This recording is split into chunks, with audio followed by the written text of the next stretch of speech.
Salve geral, começando agora mais uma edição do seu podcast nessa quarentena semanal, podcast O Pior do Brasileiro, em que discutimos as incongruências, tupiniquins, tudo aquilo que a gente faz, que a gente fala, que a gente tem uma vergonha danada de falar, que os nossos companheiros ligam o som mais alto do que devem. Na hora de começar o programa, nós estamos juntos com você. Você que está nos ouvindo pelos agregadores de podcast, muito obrigado pela sua audiência. E a gente pede, atenção, assine o nosso podcast, dê as suas estrelinhas. Nem que ela seja uma só, não tem problema, a gente fica feliz de qualquer maneira. Assine no seu agregador favorito. E você que está nos acompanhando pelas redes sociais da nossa live, comente, faça o seu comentário, faça aí a sua observação, que nós vamos conversar com todos vocês. Hoje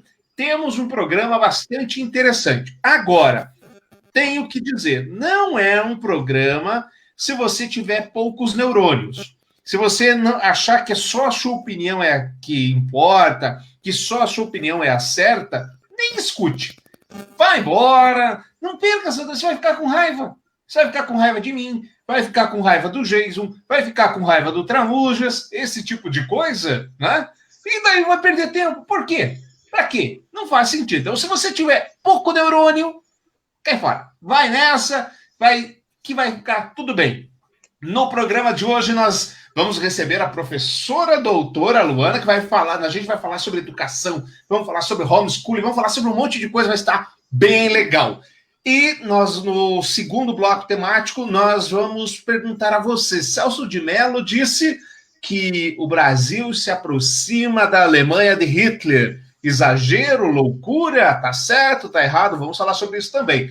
E, claro, na parte final do programa, as vergonhas nossas do dia a dia. Alô, olá. Aliás, essa semana, seu Marco, recebi um comentário te xingando. Já vou procurar o nome aqui, dizendo que eu escuto o podcast de manhã, algo assim, e você sempre dá boa noite. Então, não, querida, é olá. Olá, Jason, bem-vindo. Olá, Ednei, olá, Marco, olá, Tramujas, olá para você que nos ouve pelas plataformas de podcast, olá para você que nos assiste pelo Facebook, nessa gloriosa live. Olha, eu sou obrigado a começar dizendo o seguinte: se alguém puder me ajudar e me informar onde é que é o botãozinho do pare, sabe, no ônibus tem aquele botãozinho do pare que você aperta quando você quer descer? Por favor, alguém me ajuda e me conta onde é que está esse botãozinho para parar o mundo, porque eu quero descer. Cara, que loucura é essa? Que loucura é essa? O negócio está ficando cada vez pior. E olha que 2020 só chegou na metade. Olá, Marco, queridão, bem-vindo. Olá, não vou dizer boa noite, olá para vocês todos que estão aqui me ouvindo, né? Para você que falou para não falar boa noite, olá, tudo bem? Geizão, eu concordo com você. Se você achar o botão aí, me explica que eu desço junto, viu? Tá bravo. Tramujas, queridão, bem-vindo. Bonito boné, viu? Olá. Obrigado. Isso é ausência de cabeleireiro, né? Dificuldade de cortar o cabelo nesses tempos difíceis nos fazem abdicar de algumas coisas. E trazer outras novas, que é um boné de 1900 e lá vai pedrinha, né? Mas vamos lá, vamos em frente. Olá a todos. Olá, Ednei, Jason e Marco, e nosso ouvinte aí que nos ajuda a sempre estar desbravando temas novos, que esse ano de 2020 ressurja em algum momento, porque de fato ele não começou ainda, né? Quando falavam que só começava depois do carnaval, esse ano foi atípico, né? Isso, e o pior de tudo é que ano que vem talvez não tenha carnaval, né? Talvez não tenha. Aí que não começa o ano. Aí que não começa o ano. Ou seja, você é um estraga prazer, viu? Você é um não, estraga... não sou não. É isso, essa é a verdade. Agora, quer carnaval? Você quer carnaval, Dinei? É isso? É isso? Você quer carnaval? Claro, sempre.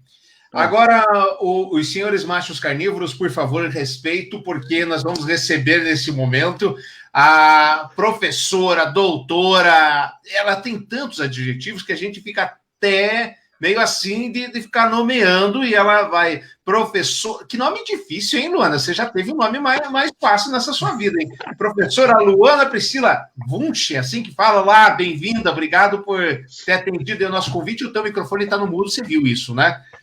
Ainda não. Vi Tudo bom, eu estava com medo de falar e atrapalhar, mas daí depois eu vi que eu estava no back. Oi, Ednei, oi, Tramujas, que já conheço de longa data. Oi, Jason, Marco, que eu já conheço só de ver e escutar, mas que prazer estar aqui com tantos homens agradáveis nessa noite. Muito bom. Ah, que não é noite, é nesse período de conversa. Eu aprendi. E o adjetivo mais bonito que eu tenho agora, Ednei, é mãe. Mãe da Maria Lua. Eu sou mãe. Da Maria Lua, é verdade. Eu hoje dei uma palestra de tarde e me apresentaram assim. A professora mãe da Maria Lua. Achei bonitinho, é bonito, né? É bonito, é tipo meio Faustão, assim, né? A mãe da Maria Lua! Mas achei divertida, curti. Eu geralmente não gosto, fico tímida com essas apresentações, mas eu curti essa hoje. Mas que bom que vocês estão falando e falando com critérios sobre educação, sobre os dias atuais. E tomara que a gente chegue até o Natal. Daí o carnaval do ano que vem a gente dá um jeito, Ednei. Sei não. Agora, para começar a gente brincar, me conte, a educação brasileira em 2020, em tempo de pandemia, em tempo da tal teleaula, da aula remota, etc., ela realmente existe ou está meio perdida, perdemos o ano, não precisamos nem contar no calendário? Não, é até uma blasfêmia falar que é perdido, porque professores nunca trabalharam tanto na vida. Porque o que vocês têm que pensar na educação formal, assim, de forma geral, né? Nós temos 3 bases de atividade docente, que é o planejamento, a aplicação e a avaliação. E, então, para planejar uma aula remota, à distância, enfim, para mim, essas terminologias são muito discutíveis, porque o que para mim interessa mesmo é o bem-estar da relação entre professor e aluno, e principalmente da relação professor-aluno e como que isso tem impacto na comunidade, de forma geral, hoje em dia. Nós estamos trabalhando como nunca.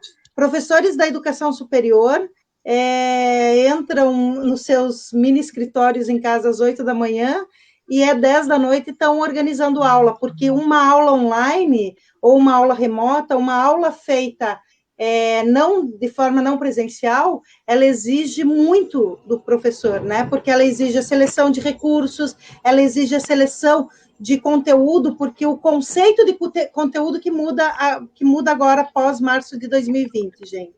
Porque antes nós temos uma base nacional comum curricular, nós temos os conteúdos mínimos necessários que os alunos têm nas escolas, de forma geral, né?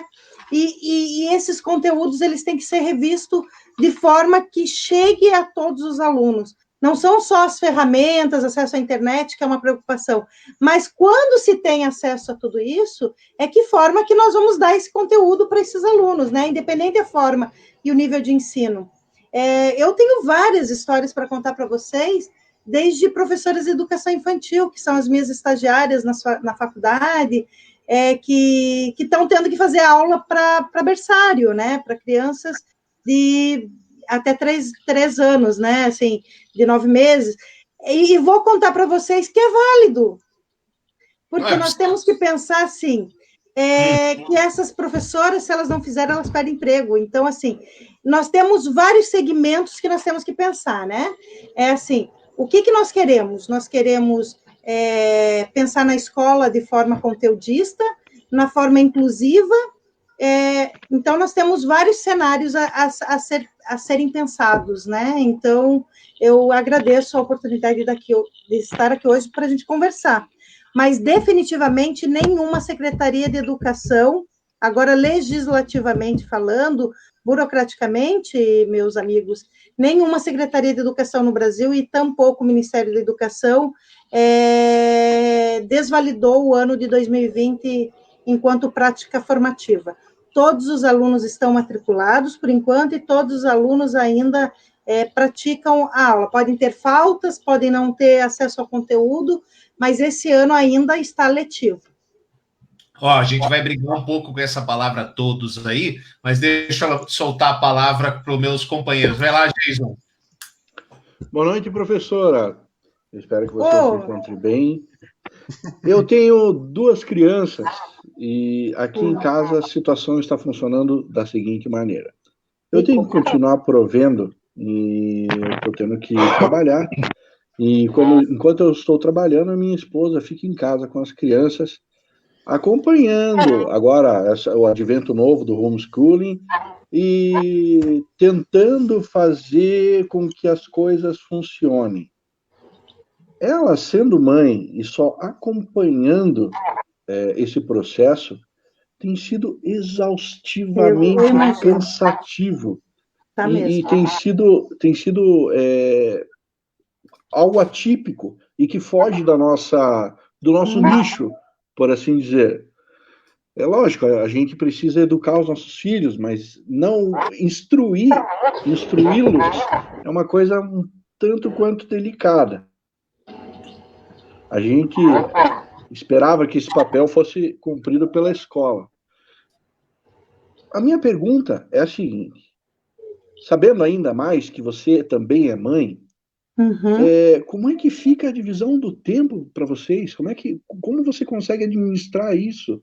Porque você tem que preparar o conteúdo, você tem que planejar a aula, você tem que disponibilizar um tempo online para dar atenção aos alunos e tudo mais, e ainda tem que fazer o mesmo papel de mãe com a sua filha. Como é que dá para organizar e administrar todo esse tempo? Eu mando um abraço para você, um abraço para tua esposa, porque realmente é exaustivo. A palavra do ano de 2020 é exaustão para quem tem criança em casa. Na verdade, é para a galera toda, né, gente? Com tanto o cenário de saúde pública mundial, nós sabermos que mais uma vida se foi, e não é uma ou duas, né? São muitas. Não tem como não ser exaustivo. Se você tem um pouco de consciência de colaboratividade, de coletividade, você já fica exausto. Agora, a questão que você está falando você e a tua esposa estão exaustos porque vocês têm essa consciência de coletivo e do que está se passando. Primeiro ponto. Outro que você começa falando, esse cenário de homeschooling, não é cenário de homeschooling. O homeschooling são pais que acreditam nesse processo de formação conteudista do filho em casa, querem acompanhar esse processo, aceitam os riscos, porque isso não é validado de forma legislativa, né? Não tem uma lei que suporte isso, então, o pai e a mãe que acreditem nesse processo, eles estão assumindo um perigo, uma possibilidade de um conselho tutelar, do Ministério Público fazer alguma coisa com eles, né? Porque eles estão assumindo que só após 15 anos esse filho vai fazer uma avaliação nacional para ter uma certificação. Então, imagina e não estou condenando, eu só estou contando que o cenário é esse. Então, o que nós estamos passando nos últimos meses não é homeschooling. Para alguns, não para a maioria, não é. Para aqueles que decidiram, antes dessa pandemia, formar os seus filhos e acreditam nessa forma, mas não por opção, como é o teu caso, o meu caso, que eu vou te falar que eu também estou exausta como você. Minha vida estava bem organizada, porque eu sou mãe solteira, então eu tinha me organizado até março, a minha filha já estava indo para uma escola, e a gente tinha organizado o tempo certinho, e de repente eu tenho que fazer tudo isso que você desenhou, então eu sou solidária à tua esposa. Nós temos que pensar, Jason, né? Jason e amigos, não é só na questão da qualidade. Então, assim, o que as escolas estão propondo? As escolas estão propondo o cenário todo da educação, gente, que são os pais, os alunos, mas tem professores, tem secretários das escolas, tem toda uma equipe pedagógica nessas escolas que não podem simplesmente parar a vida porque teve uma pandemia, né? Porque são pessoas que sustentam a tua casa assim como você. Então, a gente tem que pensar nesse back que as pessoas não estão falando muito, e eu queria muito falar aqui sobre as pessoas por trás das escolas, e que estão sofrendo muito, muito, de todas as formas.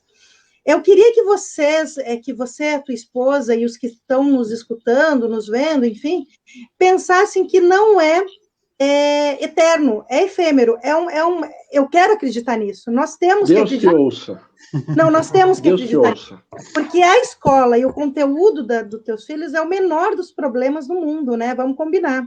Que, assim, o que a gente passa de estresse com os nossos filhos é o menor do problema que nós brasileiros estamos vivendo, né? Não vamos. E o que o mundo está vivendo. Então, vamos acreditar que é. Então, assim, o que vocês estão fazendo é um esforço momentâneo para tentar deixar nos eixos o que não está mais nos eixos e não vai ficar. Então, assim, o que está nas nossas discussões diárias na educação? A realidade educacional mudou. Então, eu queria te avisar só uma coisa. A escola, como você conheceu para os teus filhos, e que eu conheci até um pouquinho com a minha, e como o mundo conheceu, como o Ednei, com os filhos dele, como o Tramujas, não vai voltar, gente. Naquele sentido, das escolas, das salas com 30, 40 alunos, porque na relação professor, aluno e conteúdo, entrou um ponto de intersecção aí, que é saúde pública. E com saúde pública a gente não brinca, né? Então, assim, nós vamos ter que rever. Se temos a solução ainda, meu amigo, ainda não temos, viu? Olha, que eu tenho participado de conversas com pessoas que tomadores de decisões, ou só influenciadores, ou pessoas de chão de escola, como a gente chama, mas não tem ainda o norte. Tem alguns países que já voltaram, como alguns da Europa, alguns da Ásia, que já estão nesse processo de volta da escola, mas eles ainda não voltaram do jeito que era antes, e nem podem voltar, né? Tem uma reportagem bem engraçada da França, semana passada, 15 dias atrás, que eles voltaram, mas tiveram uma incidência de retransmissão, né? Então, voltou a ser transmitido o Covid pela escola. Então, assim, não tem como a gente pensar. A legislação ainda é clara, então é importante a gente colocar esse critério. Não é ensino à distância, é um ensino remoto, emergencial. Eu acredito que esse é o termo mais específico e o melhor adaptável aí. Homeschooling é outra coisa, é por vontade própria dos pais, eles assumem, não tem processo avaliativo. E eu não sei quantos anos têm os teus filhos, Jason, mas se o processo é difícil para vocês, mas o pior do processo não é vocês darem conteúdo, as escolas e as mantenedoras dessas escolas ainda estarem assumindo que os alunos têm que ser avaliados. Para mim, esse é o principal ponto agora. Não é assim, você dá e você acreditar que está fazendo um bom trabalho, porque nenhum pai quer dar um conteúdo ruim para o filho, mas também nenhum professor quer deixar de dar esse conteúdo, não é por opção, né?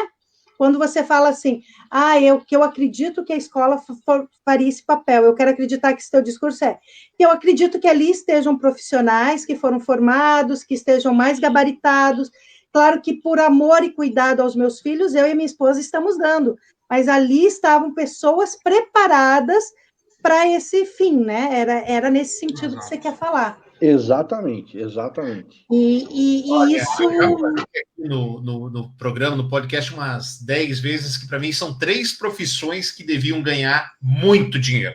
Deviam ser as mais bem pagas do mundo. Professor, juiz e médico. São as 3 que deviam, assim, ser o topo da tabela do mundo. É um inferno, Luana. Eu não sei como é que vocês aguentam. A gente que ama os filhos da gente dá vontade de pegar no pescoço e torcer de vez em quando. Eu imagino vocês com 30 alunos. É uma desgraça. Marco, querido, vai lá você. Exatamente. Olá, Luana. Tudo bem, Oi. professora? Então, professora, a minha indagação é o seguinte. Parece que agora, com esse tempo de pandemia, esse abismo social ele ficou em muito mais evidência na educação, né? A gente tem os professores, a gente tem o aluno que está inserido numa escola particular, né? Em uma escola que tem... Nós não combinamos isso não, hein? Não roubei, não. Não roubei, não. Então, a gente tem alunos que estão lá, né, matriculados em escolas particulares, que têm acesso ao ensino diariamente, via internet, e a gente tem aquele aluno que não tem esse acesso à internet, não tem acesso ao ensino. Você pode ter, às vezes, pessoas podem até falar, mas o pai pode ensinar. Às vezes o pai não tem nenhum conhecimento, certo? E com isso, às vezes as pessoas falam, né, oportunidades são para todos, né? O que eu sempre acho que nunca, né, são, por isso que eu defendo as cotas com certeza. Mas a minha pergunta é a seguinte, professora. Existem alguma proposta no teu meio, no meio dos professores, que vocês pensaram em fazer para atender essa demanda dessas crianças que estão sem acesso à internet? Se existe alguma conversa entre eles, alguma ideia que foi passada para alguma Secretaria de Educação, alguma coisa assim? É o que mais tem, oi, Marco, é o que mais tem, na verdade, são discussões sobre isso. Mas eu queria, eu não vou responder a tua pergunta com outra pergunta, mas eu queria muito que nós pensássemos e refletíssemos sobre um aspecto. Eu não sei se foi a pandemia que deixou em evidência que 4,8 milhões de crianças e adolescentes sem internet em casa. Porque isso sempre ficou em evidência. Para nós, educadores, nós sempre soubemos que o nosso grande desafio era como fazer com que a escola, especialmente pública, não deixasse ninguém para trás. Então, para mim, a internet é só mais um desses detalhes que a gente conversa já há anos. Eu sou há 20 anos, trabalho com formação de professores, no mínimo, aí. E nesses últimos 20 anos, nós discutimos como não deixar ninguém para trás na escola. E não é só a escola pública, tá, gente? O que eu queria, assim, eu até discuti isso numa banca de doutorado esses dias, que sempre se fala e se reforça, a escola pública que o aluno não tem condições. Na verdade, nós temos, sei lá, 90% das escolas privadas do Brasil são chamadas aquelas escolas particulares de bairro, que são aquelas que não têm, às vezes, condições tanto quanto a escola pública, porque o pouco de lucro que tem, eles querem otimizar no rateio com os professores, com o recurso humano, e não tem, às vezes, laboratório de informática, computador, internet para todos os alunos. Tem várias escolas assim, eu sei que vocês sabem do que eu estou falando. Então, assim, são as escolas e os alunos e professores de forma geral. Nós temos 4,8 milhões, eu não sei se esse é o dado correto de hoje, dia 1º de junho de 2020, talvez possa ser até mais, porque não temos. Agora, o que eu queria falar é que as mantenedoras, secretarias de educação, eu tenho conversado com várias durante os dias e nesses últimos meses. Eu trabalho também nesses 20 anos com secretarias de educação, e pode ser que a discussão do serviço público partidário é meio complicado, e vocês tratam isso muito bem na conversa de vocês, porque eu acompanho o Tramujas e o Ednei há anos e sei que essa é uma preocupação, a política partidária que vocês colocam. Mas existe um povo no serviço público, gente, que trabalha sempre muito, que são os profissionais de educação das secretarias de educação. E se vocês soubessem como que ultrapassam as questões partidárias, os secretários que chegam, os governadores, os prefeitos, enfim, são aquela galera que pensa mesmo e que conhece onde a escola X se localiza e a comunidade daquela escola X e como que aquilo tem aplicado. Marco, eu vou te contar que não existe discussão maior de como fazer com que esse conteúdo chegue a todos os alunos de forma igualitária. Mas não foi não chegar o conteúdo de forma igualitária e a aprendizagem desses alunos ser de forma significativa, coerente e coesa com a especificidade de cada aluno, não é um problema de pandemia, é um problema que nós eu entrei no magistério em 93 e eu nunca vi uma discussão, olha, existe um lugar que tenha isso. Vou falar que depois que eu conheci o Ednei e o Tramujas, eu acabei indo estudar fora, porque eu queria conhecer essas realidades, sabe, Marco? porque falavam tanto que o Brasil deixava tanto aluno para trás, que aquilo me agoniava muito, eu queria. E eu conheci algumas realidades, e vou falar que eu não conheci nenhuma realidade no mundo que atinja 100% dos alunos, de forma geral. Eu não estou me vangloriando disso para o nosso país, eu só estou falando que essa é uma preocupação dos anos finais do século XX e do século XXI na educação mundial, como não vamos deixar, não temos a solução ainda, só sabemos que a solução não é por recurso, ou seja, não é por internet, não é por computador, mas sim é na relação de professor-aluno.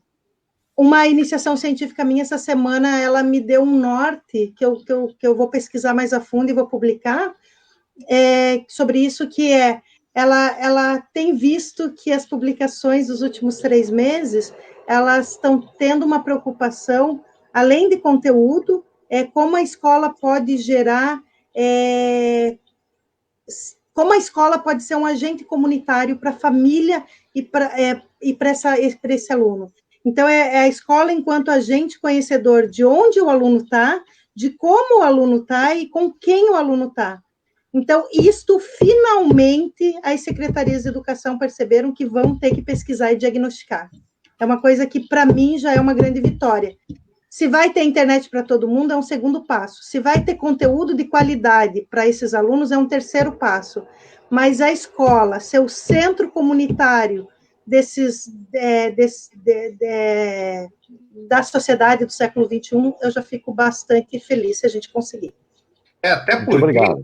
antes a gente dar um depoimento, assim como em qualquer profissão, tem profissionais e profissionais. Está cheio de exemplo aí de professores que vão lá com o seu carro, com o seu vale-transporte e levam o trabalho na casa do aluno que mora nos cafudas lá, que não tem acesso à internet, e ele quer fazer questão. Tem alguns casos bastante emocionantes de que o aluno não pode sair de casa porque tem alguma comorbidade e o professor vai no jardim dele e fica lá ensinando. Então, tem um professor que não está nem aí também. Então, assim... Ednei, vamos combinar que o conteúdo que esses professores levam para esse aluno é o 3º ou 4º nível de importância ali. É ele saber onde está esse aluno e com quem está esse aluno e como está esse aluno, que é a preocupação. E essa é a diferença da educação humanizada, gente, que é o que a gente precisa agora. O que nós precisamos agora? É de uma aprendizagem significativa. O que é uma aprendizagem significativa? As pessoas, de forma geral, os agentes educacionais, né, que são os professores, os pais, como o Jason colocou, os agentes educacionais, de forma geral, entender qual foi o histórico desse aluno até ali, como que ele chegou até ali, e o que ele considera importante nesse momento caótico que seja de agora em diante. Isso a gente chama isso de aprendizagem significativa. O que é significante para esse aluno? O que é importante, né? Eu tenho usado o termo a aprendizagem associativa. O que esse conteúdo vai associar e agregar na vida desse aluno e dessa família dele, né? E a aprendizagem colaborativa. Como que vocês, hoje, nós estamos juntos para melhorar. E daí, nesses, entra um caso que o Ednei falou, né? Desses profissionais que vão até a casa, ou daqueles profissionais que agora o Amazonas está caótico, mas mesmo assim ainda tem professores pegando o barco e indo até o aluno entregar. Então, o material, essa imagem que você está colocando, Ednei, aí, da diretora que leva o material didático, eu abraçaria essa professora, assim, porque ela não está medindo esforço. Em tempo de pandemia, não, né? Não abraçaria, é verdade. Mas, assim, vocês acham realmente que ela está preocupada se esse aluno vai saber o que é 2 mais 2, gente? Não é isso. É uma significante, é muito mais. E daí, quando o Ednei fala que o professor tem que ganhar mais, eu não sei se a gente tem que ganhar mais ou igual, não quero entrar nisso. Mas eu acho que nós tínhamos que ser reconhecidos como influenciadores de uma comunidade. E esse eu acho que é o grande desejo dos professores, a comunidade entender que o centro, qual que é a diferença do Brasil para outros países que falam, não são os recursos tecnológicos, não muitos não têm a formação tanto ou quanto igual ao Brasil, O que é a diferença da melhoria e dos melhores índices avaliativos é que a escola é considerada como o centro da sociedade. É essa a diferença. É essa a diferença. Tem até alguns seriados no Netflix que declaram assim, que países nórdicos, por exemplo, os professores não ganham tanto mais do que outros. Então, assim, esse não é um problema exclusivo do Brasil. Claro que eu queria ganhar mais, óbvio, né? Para ter uma casa como a do Tramujas, ou como a do Ednei, ou eu ter uma parede como o do Jason, porque eu achei a tua parede chique, né? A do Jason. Ou a cadeira do Marco, que eu queria muito essa cadeira. Cadeira de chefe, né? Claro que eu queria ganhar mais, mas eu queria que, assim, quando tivesse um problema social, por exemplo, aquele bairro, aquela comunidade se reunissem dentro da escola para resolver isso, porque é essa a função. A escola tem uma função social importantíssima que o nosso país ainda não percebeu, que é o aglutinador social, né? Tramujas, meu querido, já se encaminhando para o final, que eu prometi para a Luana que a gente ia ficar meia hora no máximo, já estamos aqui há 27 minutos. É que eu falo muito. Sua pergunta, por favor. Quanto Perfeito. mais, melhor, professora. Luana, tem duas coisas que me chamaram bastante atenção nessa pandemia. Uma coisa em uma linha mais negativa, mas ao mesmo tempo é algo que a gente já conversava há alguns anos sobre educação, e é uma coisa que eu admiro bastante em você, porque você foi a fundo nesse processo. Meu padrinho era um professor também, era um estudioso, escreveu livros, trabalhou muito atrelado à Secretaria de Educação de Campo Grande, lá no Mato Grosso do Sul. Então, isso que você está falando da evolução e do desenvolvimento da educação é algo que, de fato, eu concordo e eu gosto bastante. Eu acredito muito que uma nação ela muda muito através da educação. E tem duas coisas que me chamaram bastante atenção nesse movimento agora da pandemia. Primeiro que muitos pais tiveram dificuldade de educar, porque, de fato, eles estavam distantes do dia a dia, e é algo que o reaprender é um processo, mas é uma discussão que eu sempre tenho em família, que muitos pais, não é só a dificuldade de atender na educação, mas é a dificuldade de atender no tempo para os filhos. Porque muitos pais simplesmente relegam o tempo dos filhos para a escola. Não, estou pagando a escola, o tempo de atenção para o meu filho está na escola, pego na escola, deixo em casa jogando videogame, fazendo qualquer coisa, mas esse tempo de atenção era reduzido. Esse é o primeiro aspecto, e um aspecto negativo, que a pandemia, em muitas famílias, está ajudando a fazer o que a gente chama de reinserção, né, na família, ou uma reeducação entre pais e filhos. E um outro aspecto importante que eu vejo, e que me surpreendeu positivamente, foi a velocidade de adaptação das escolas para atender nesse momento ruim de pandemia, porque aconteceu a pandemia, ninguém pode ir para a escola, como é que eu faço para atender? As escolas não estavam preparadas para fazer um EAD, por exemplo, ainda mais com as diferenças de idade, com todas as complexidades que existem. Então teve essa adaptação. Meu filho, que é autista, ele faz terapias. As terapias deles pararam por 30 dias, um pouco mais, mas elas adaptaram todo o material para fazer o atendimento à distância. E é uma coisa que nós, pais mesmo, tínhamos dúvidas de entender se aquele movimento à distância funcionaria para ele. Então, e aquilo foi evoluindo. Então, eu vejo como um processo e um desenvolvimento de se adaptar a uma situação. Queria ouvir de você nesses dois aspectos. Primeiro, nessa inserção da criança à família, do pai e a mãe terem quase que a obrigação de se reconectar com o filho, e no segundo aspecto desse processo evolutivo dentro do que a educação teve que buscar para atender uma demanda atual, uma necessidade em si, né? A relação do tempo com o filho, o Jason falou muito bem assim no início, tem os aspectos positivos, que é esse reconhecimento das especificidades cotidianas do filho, né? Que é, por exemplo, que horas que come, que horas que dorme, o que aprende para as crianças maiores, o que avalia, o que não avalia, o que é importante, o que não é, né? As grandes discussões é a utilização dessas crianças o que eu recebo muito, Tramujas, é assim, Luana, me ajuda, assim, de amigas mesmo, e amigos, de forma geral. Só essa semana eu recebi 25 mensagens desse estilo. Assim, voltei a trabalhar e meu marido deixa o meu filho de 4 anos com o celular ligado o tempo todo, porque ele não tem paciência. Ou O que eu faço com a minha esposa que ela já perdeu a paciência e deixa comer com o celular ligado? Enfim, né? Essas mensagens, mas isso eu acho que é válido, porque é um reconhecimento da estrutura familiar que o século XXI, que não era a questão de família, era o século XXI, ele traz conosco. Historicamente, as tecnologias, elas mudam o modo do ser humano conviver em sociedade, vocês sabem disso. E o que muda para o século XXI? O advento da internet. O advento da internet, ali na virada do século XX para o XXI, ele muda as relações humanas de forma geral. Então, assim, isso é um reconhecimento de alguma coisa que foi rompida há 20 anos atrás. Não foi a pandemia que uniu e nem que desuniu. É só um reconhecimento de alguma coisa. A questão e daí eu acredito que são essas reinvenções, e se os professores estavam adaptados ou não, eu acredito que eram os que mais estavam adaptados, tá, Tramujo? Porque, como eu falei, pelo menos há 20 anos, Luana, falo da necessidade de formar professores para a utilização das tecnologias. Legal. Isso em todos os níveis. Cansei de dar palestra para o professor de educação infantil em Secretaria de Educação sobre a necessidade. Se não foi pensado, foi porque algum mantenedor, alguma questão partidária, alguma coisa rompeu. Mas, assim, que era alertado, era.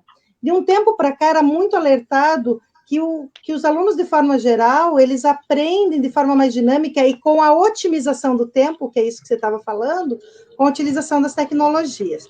Depois você me fala pelo WhatsApp se teu filho está indo bem nas terapias, que é uma longa conversa. Mas pelos discursos desses meus amigos que têm me dado feedback, para as crianças com essas especificidades de forma geral, que são mais, tem tido bom resultado. Eu já vi uma live que eu fiquei bem curiosa sobre terapeutas de autistas, que os autistas chegavam no consultório e não conversavam, e não queriam, e tinham crises, e que com o celular, ou com o computador, ou com alguma música de fundo que ela insere, essa criança tem mais adaptabilidade às consultas. Então, assim, nós temos todos os cenários. Mas o que eu queria falar é que o problema maior não é o que está dentro de casa, tirando os salvos exemplos de violência doméstica, essas coisas que é um outro podcast para a gente conversar, né? Mas, tirando esses salvos, a relação, a nossa maior preocupação é a relação de como o ser humano vai sobreviver pós-Covid-19. E isso, como a educação pode ajudar. E eu realmente tenho sentido muito orgulho da minha classe, viu? Nós estamos trabalhando como nunca, exaustos. Eu vou contar para o Jason que eu tive que vir para a casa da minha mãe, porque eu estava sozinha com a Maria, e não dei conta mesmo de planejar, aplicar, avaliar a aula para mestrado e doutorado, e fazer tanta coisa, uma bebê de 10 meses. Então, assim, precisei de ajuda materna, e agora eu estou na praia, morando na praia, estou conversando com vocês, porque minha mãe está morando aqui em Itapuá, e aqui ficamos. Eu precisei de ajuda, Jason, porque os últimos 2 meses, para mim, foram os mais exaustivos da minha vida, com certeza. Mas é porque a exaustão tem a ver com preocupação. Luana, dizem as línguas que o único lugar que o Jason vai sem máscara é ver a sogra. Não sei exatamente por quê. É verdade. Né? Mas... Blasfêmia. Que amor! Luana, eu sei que a gente já estourou, mas eu não posso deixar você ir embora sem fazer uma pergunta extremamente capciosa. Nós temos o nosso querido ministro da Educação, né? Ai, não me faz! Sei. Eu tenho que fazer. É minha função jornalística fazer. E aí tem toda a questão envolvendo o Enem, adia o Enem, não quer adiar, o depoimento dele, prende todo mundo do STF. Você, enquanto professora, doutora, mestranda e whatever, e tudo quanto é título, você se sente representada pelo nosso querido Weintraub? Enquanto mãe da Maria Lua, não. É mais importante do que professora, doutora, né? Enquanto preocupada com uma nação que está sendo formada, desenvolvida, nós temos muitas preocupações no cenário educacional, E enquanto mãe, é uma preocupação intensa que a gente tem. Vou te contar que eu já até perdi noites de sono pensando nisso, mas eu acho que isso não tem a ver com profissional da educação, né? Porque, assim, como que a sociedade é organizada, vocês mais do que eu sabem disso brutalmente, né?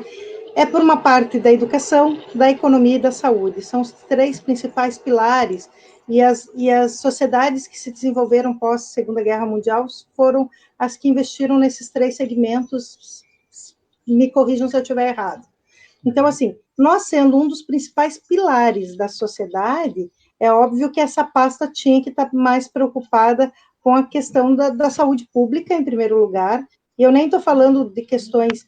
E daí, preocupado com saúde pública, foi o que eu falei anteriormente para vocês. A avaliação é o último das preocupações, deveria ser a última das preocupações no cenário educacional. Não só de Enem. É assim, uma professora, a gente se preocupa... Quando nós planejamos aula hoje, Dinei, o que a gente pensa? Como fazer com que todos os alunos tenham acesso àquele conteúdo, se aquele conteúdo faz sentido para as especificidades do nosso aluno hoje, e principalmente se o nosso aluno não vai estar saudável assistindo a nossa aula, tá? Então, assim, se nós estamos pensando nessas questões, gente, que é tão difícil planejar uma aula pensando em tudo isso, vocês não têm noção. Nós queríamos que a pasta que pensasse também, mas na saúde pública. Então, uma pasta que se preocupa com uma avaliação externa, né, que nem é uma avaliação de aprendizagem contínua, que essa é a preocupação, e ainda faz uma propaganda dizendo que estude em qualquer lugar, de qualquer modo, mas não é só o acesso que choca a gente, é passar uma propaganda dessa com tanta gente morrendo do lado de fora, né? Então, assim... Falando de conspiração comunista. Quem é você para contestar o Olavo de Carvalho? Só porque você é doutor e o cara é astrólogo? Ah, que é isso? Então, eu não... E vou responder de novo com a mesma coisa. Sou a mãe da Maria Lua. Sou amiga... Como que é o nome dos teus filhos, Jason? O Jason, Calil e a Gisá. Ai, Calil é lindo, hein? E a Gisá. Então, e amiga do Jason, pai do Calil e da Gisá, né? Eu sou a Luana que estou preocupada com o autismo do filho do Tramujas. Então, assim, pela minha filha, pelos teus filhos, Ednei, que estão a coisa mais linda do mundo, por sinal, tá? Eu acompanho. O que é o cabelo daquela... Puxaram a mãe, né? Se deram bem, né? Puxaram a mãe. O cabelo daquela tua filha é uma coisa de louca, de lindo. Então, assim, pelos teus filhos, pelos filhos do Jason, pelo do Tramuja, se o Marco tiver filho, pelos filhos do Marco, a nossa preocupação é intensa, gente. É intensa não só pelo ministro, mas preocupação com o cenário, né? Quem tiver saudável, assim, falando, eu estou feliz hoje... eu já fico bem receosa, não tem como a gente ficar feliz. Espero ter respondido essa tua pergunta de maneira mais... Mas a gente pode conversar no WhatsApp sobre isso. Agora é aquela hora da gente tomar aquele copo de leite, não é? A hora do copinho de leite é agora ou é depois? Diz que tomar leite é coisa de nazista, né? Então é meio complicado isso aí. Eu tenho uma pergunta para vocês. Esse encontro de vocês, assim, agora está online, mas geralmente é presencial? Geralmente. Olha aí, temos aqui a dona Gihane, o seu Jason e a dona Gisá está aí apresentando para você. Que coisa mais linda. A turma de... Calil é nome lindíssimo. O Jason toma metade da foto é o Jason, o resto é a família dele. Daí. Maldade, hein? Marco, você fazendo... Esse é o melhor amigo, era isso? A história é essa. Na minha vida, eu não poder fazer festinha de 1 aninho para Maria daqui 2 meses por conta disso. Eu não posso vestir roupinha de super-heroína com ela. Ai, que triste. Mas ano que vem eu faço... Que seja em casa. Veste, Luana, veste, nem que seja em casa para criar memória. Mas é que eu não tenho computador, gente. No Dia das Mães a gente se vestiu igual e tirou fotinho. Mas era essas memórias. Deixa eu cumprir meu prometido, senão a próxima vez ela não vem. Luana, muito obrigado, de verdade. Obrigada por lembrar de mim sempre, viu? É isso, você sabe, mora no nosso coração sempre. A gente conversou aqui. Obrigado, Luana. Beijo para você. Obrigado, Luana. Obrigado. Tamo junto. Maria, linda, aliás, está maravilhosa ela. E também aí boa sorte no seu trabalho, que não deve estar sendo nada fácil nessa época. Mas vai passar, gente. Ele é remoto, tá? Sei lá. Tchau, Luana, obrigado. Tchau, professora. Bom, a gente começou aqui com a professora, a doutora Luana Priscila Wunsch, ela que é professora doutora do programa de pós-graduação em Educação e Novas Tecnologias da Uninter Paraná. Crianças sentiram-se respondidos todos? Acho que foi bacana o papo, né? Esse muito programa está ficando uma finesse, né? Esse programa ele está trazendo conteúdo para as pessoas. E semana que vem, Jason, eu vou cometer aqui uma heresia, tá? Vou cometer uma heresia, vou anunciar o nosso convidado da semana que vem. O Jason, ele tá parado ali porque ele caiu a internet dele, né? Ah, não, voltou agora. Vou anunciar o nosso convidado da semana que vem. Nosso convidado da semana que vem é o Cristiano. Não faça isso. Sim, não faça isso. Eu já comprometo. Não faça, não. É o Cristiano, não faça isso. Da Faculdade de Direito de Curitiba, ele é coordenador de Direito, e a gente quer falar com ele sobre vários temas, envolvendo aí esse ativismo do STF, envolvendo agora, com esse ativismo do STF... Vai ser interessante, hein? Da OAB, vai ser muito interessante. Né? Vai ser da OAB, o Bolsonaro já está falando, mas será que precisa mesmo desse negócio de exame da OAB? Eu acho que o professor Olavo pode descolar uma carteirinha aí. Vamos ver. Até a questão da própria leitura da Constituição, né? Porque você tem a normativa, tem as normativas da Constituição, mas um lado interpreta de um jeito e outro lado interpreta de outro a mesma normativa. Então, são coisas legais. Tá que nem a Bíblia, né? Tá que nem a Bíblia. Todo mundo, né? Vocês são do mal. Eu já falei. Não, vocês são. Somos querubins. Somos querubins. Só ao lado direito da tela, só. Aqui nós estamos do parte do bem aqui, Ednei. Vocês são da esquerda, né? Vocês são da esquerda. Na minha visão agora, vocês são da esquerda. Vocês estão do lado esquerdo da tela. Depende do ângulo. E também a gente quer falar desse tema que está cada vez mais latente, que é o Black Lives Matter, tudo que está acontecendo nesse mundo. Vamos falar com ele, então, na semana que vem, os senhores não percam. Olha aí, Marco!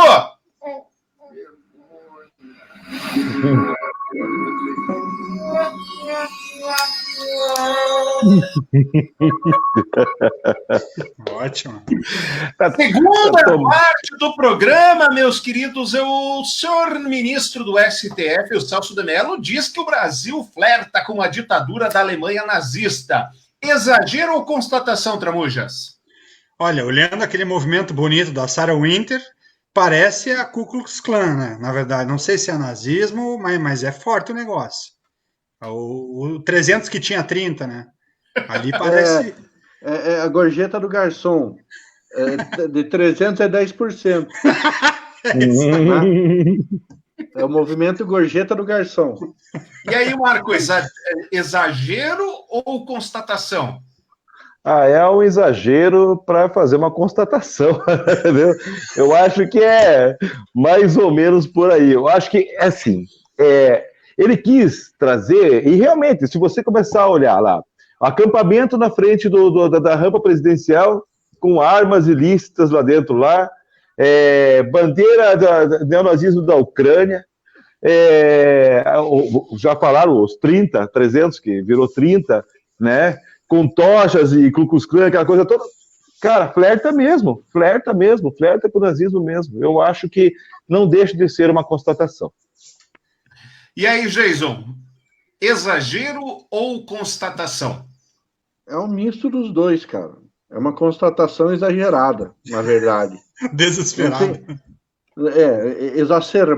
Exacerbada. Cara, um povo que não conhece a própria história, está fadado a repeti-la.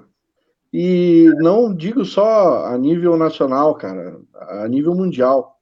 Esse povo aí está precisando de umas belas aulas de história, Vem com algum colega da professora Luana que lecione a matéria, para dar um pouquinho de noção sobre o que é fascismo, nazismo e seus correlacionados para esse povo, viu? É bastante complicado. Bom, vamos começar aqui a ilustrar tudo que a gente está falando. A gente já tocou um pouco nesse assunto, você deve ter visto durante a semana. Se não viu, vai ouvir. Isso aqui é um podcast, Ednei, fale direito, senão vão xingar o senhor também. O pessoal copiou, achou bonito copiar a Ku Klux Klan. Aliás, você assistiu o filme que eu te indiquei, Marco? Infiltrados na Clã? Não consegui assistir. Não consegui achar. Bom, não consegui, não tem no Netflix, eu vou baixar, ou vou entrar no Now e ver se compro lá. Exato, faz bem. Faz bem. Integrantes do auto-intitulado 300 do Brasil, que apoia o presidente Jair Bolsonaro e defende o fechamento de instituições democráticas, estou me valendo aqui só para dar o crédito do Congresso em Foco, do site do Congresso em Foco, marcharam nesta madrugada, do último final de semana, com máscaras e tochas de fogo até o Supremo Tribunal Federal, onde protestaram aos gritos contra a corte e o ministro Alexandre de Moraes, relator do inquérito das fake news. O ato se assemelha com manifestações feitas por racistas americanos. Então, vamos ouvir aqui um pouquinho dessa beleza, olha só. Pelo menos, gente, a gente tem que ser claro com o seguinte: eles estão mantendo o distanciamento social. Você vê que tem ali 1 metro, né? 1 metro e pouquinho entre cada um deles, estão ali mantendo o distanciamento. Eu achei que era para dar a impressão, né? Hein? Eu achei todo mundo tem máscara. Achei que era para dar a impressão de que tinha mais gente esse distanciamento, viu? Raul! Melhor ela lendo o celular ali. De repente ela puxa o celular para pegar a frase que ela esqueceu de decorar a música. Iremos cobrar o STF, não vai nos calar. Iremos cobrar o STF, não vai nos calar. Então, assim, entre as muitas coisas que estão acontecendo nesse Brasil baronil, né? Tem aí esse tipo de coisa. O nosso querido... Cadê a Camila? Hoje não está participando. O Gerson já está aqui. Sim, absurdo a fala do ministro, como sempre. Só que não pode falar mal do STF, senão você vai preso. O STF pode ir contra a Constituição, mas a população não pode ir contra o STF. Discordo frontalmente, vocês, queridos. Com certeza. Bem, primeira coisa que eu queria falar é o seguinte, né? Vamos acertar aqui. A primeira coisa que eu ia falar é o seguinte, cara, eu lembro da época do PT que o pessoal começou a não receber dinheiro do sindicato, né? O pão com mortadela começou a não rolar e esvaziou bastante sempre as manifestações. Agora que o Celso de Mello soltou lá a ordem para investigação do Smigol da Havan, né, do Carla Madeiro, né, esse povo todo aí parece que também deu uma esvaziada. Eu não sei se o patrocínio foi cortado aí também, né? E os 300, né, virou isso a patota aí, né, cara? Agora, respondendo à pergunta, não, eu também discordo veementemente. Que nem eu sempre falo, a instituição tem que ser forte. Né? O que acontece muitas vezes é que quando entra aqueles indicados pelos presidentes, né, aí a gente tem aquelas situações de alguns ministros ali que são um pouquinho complicados, né? A gente sabe, Lewandowski, quantas vezes atuou de uma forma meio estranha, Toffoli também, Gilmar Mendes. Agora, quando entra pelo quinto institucional, que é aquele cara que vem de carreira, aí a gente já vê uma pessoa mais centrada, mais conhecedora, né? Por mais que muitas vezes tenha que votar contra o que a população acha, mas ele está votando para o bem da população. E, Jason, ontem rolou, nós sabemos, toda a confusão, porque tivemos protestos em todo o Brasil, praticamente, mas como as grandes redes são cabeça em São Paulo, Rio de Janeiro e Brasília, os demais meio que passa, né? Tem, eles até avisam que tem. Ontem nós tivemos um protesto e surgiu a tal da polêmica da bandeira neonazista, que seria neonazista da Ucrânia. Então vamos explicar aqui a questão toda. Bati no microfone, perdão. Vamos explicar aqui a questão toda. Essa bandeira em si não tem nada de neonazista, certo? Ela é uma bandeira que representa lá do século XV os ucranianos e ela foi incorporada pela direita extremista ucraniana. Tem um ponto. A direita extremista ucraniana tem alguns membros neonazistas. Mas o embaixador até ficou indignado com os veículos de comunicação, dizendo que eles eram neonazistas e etc. Tudo. Aí nós tivemos o famoso negócio do leite. Vocês estão por dentro do lance do leite, né? Então nós tivemos lá o querido site Terça Livre, né? Junto com o Eduardo Bolsonaro, junto com a deputada, me fugiu agora, a Kisses, esqueci o nome dela lá. Bia Kisses. Bia Kisses estava lá também. Olavo de Carvalho participando direto dos States e também o Bernardo Kuster também participando via teleconferência, sabe Deus da onde. E eles estavam tomando o seu leitinho. Na quinta-feira, na live do presidente, também estavam tomando leite. O que é que houve? O presidente da Caixa, o secretário do Turismo e o presidente da República. Da República. O que houve? Esse leite, os setores da esquerda começaram a acusar o Bolsonaro de estar fazendo apologia neonazista com o símbolo da supremacia branca. Porém, havia uma campanha, que inclusive é de Castro, no Paraná, pedindo que as pessoas tomassem mais leite e fizeram um tipo de desafio com o leite.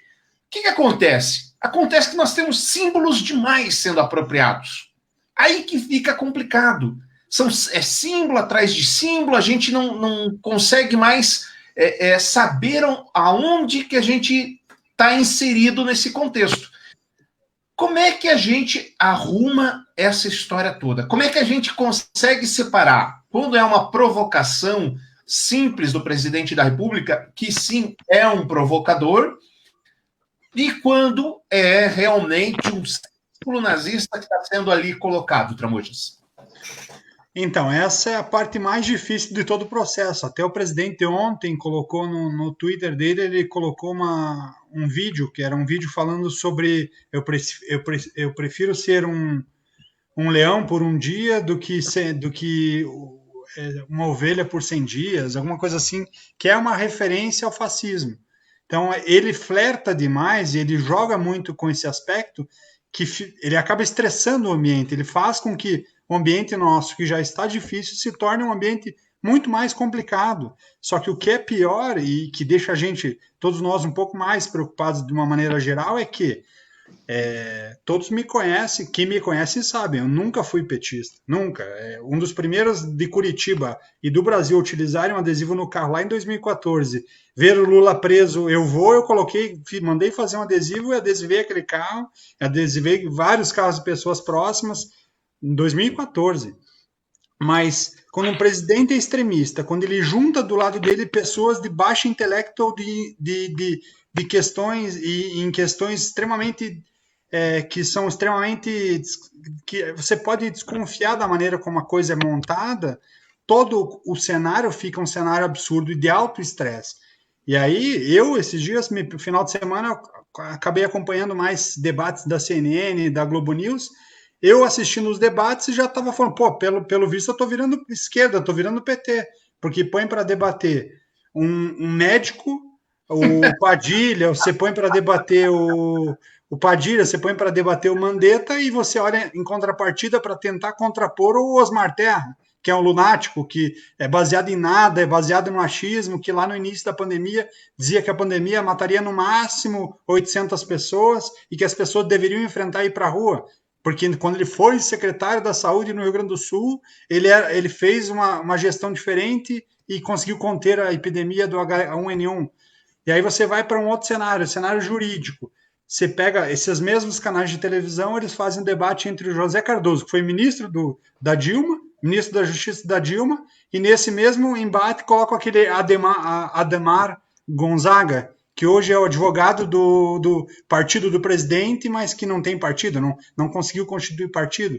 De volta, é um cara extremamente pouco preparado. Se você olha os dois debatendo, você sente a necessidade de falta de conteúdo e profundidade no parceiro do presidente. E aí, eu que não sou esquerda, olho o Cardoso, mas que tenho um pouco mais de senso crítico, olho o Cardoso e falo, pô, esse cara tem razão no que ele está falando, porque o oponente é muito fraco em relação a conteúdo.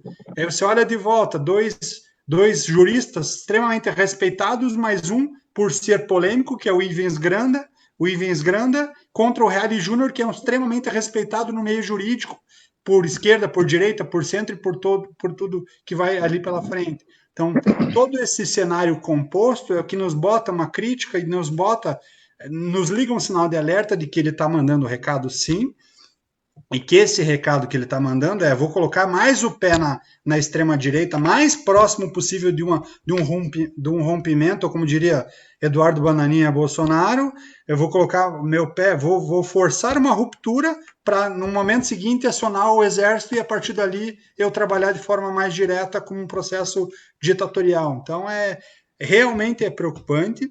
Acho que está chegando no momento mais forte da sociedade em si se mobilizar e dos poderes, de fato, serem mais firmes com o presidente, porque, apesar dele parecer um cachorro que late e não morde, sabe que determinados cachorros que latem demais acabam mordendo. E se morder alguém que está menos preparado, pode causar um estrago ainda maior. Então, acho sim que está na hora da sociedade como um todo botar um pouco mais de firmeza no que o presidente fala. A gente vê sinais lá de trás, né? A gente vê Roberto Alvim citando Goebbels lá atrás e todo mundo batendo palma, só saiu por causa dos maçons, entendeu? Porque nem por causa de outras coisas seria. Dos judeus, Marco, e os judeus, sim, eu tenho muitos amigos judeus, participo de alguns grupos, quando teve aquele Goebbels, na sequência, o movimento foi tão grande, isso que eu tô falando, da comunidade judaica, que não teve outro caminho que não fosse a saída. Isso mesmo, porque senão também estaria aí até hoje ele batendo palma. E realmente, eu também acho que vejo como sinais. E é bem interessante mesmo essa tua perspectiva, e eu também concordo com ela, Tramujo, dele forçar essa situação para que haja uma ruptura. Só que quanto mais tempo passa, daqui a pouco nós vamos estar saindo dessa pandemia. Aí você vai ver o povo na rua do outro lado também. Já está começando, né? Eu acho que talvez o Ednei vá tocar nesse assunto, não vou cortar a pauta. Mas o povo já está começando, né? Já está começando, e se não tivéssemos em pandemia, acho que a situação seria muito pior. E aí, Jason? Olha, a única coisa que eu posso comentar é um velho dito que me era dito quando eu era jovem e frequentava os bares.